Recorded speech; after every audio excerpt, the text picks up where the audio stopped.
ইউক্রেনের উত্তর পূর্বাঞ্চলের শহর খার্কিভে রুশ বোমা হামলায় অন্তত 2 জন নিহত হয়েছে এবং 13 জন আহত হয়েছেন।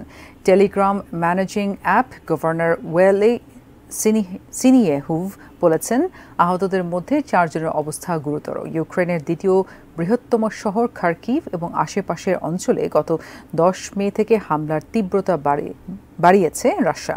মূলত বেলগোরোড অঞ্চলে ইউক্রেনের গোলাবর্ষণের প্রতিক্রিয়ায় মস্কো হামলা শুরু করেছে বলে জানিয়েছে প্রেসিডেন্ট পুতিন। তবে খার্কিভ দখলের কোনো পরিকল্পনা নেই বলে জানান তিনি। এই অঞ্চলে রুশ সেনারা অভিযান চালিয়ে নিজেদের নিরাপত্তার জন্য একটি বেসামরিক এলাকা তৈরি করতে যাচ্ছেন, আর তা পরিকল্পনা মাফিক এগোচ্ছেন। খার্কিভে ইউক্রেনের সেনাদের বিরুদ্ধে বড় অগ্রগতি পেয়েছে রুশ বাহিনী। যুদ্ধের সম্মুখ সারি থেকে অন্তত 10 কিলোমিটারের ভেতরে প্রবেশের পাশাপাশি 12টি গ্রাম দখলের দাবি করছেন তারা। এছাড়া সম্মুখ সারিতে ইউক্রেনের কামানগুলোকে লক্ষ্য করে মুরমুর ড্রোন হামলা চালাচ্ছে রুশ সেনারা।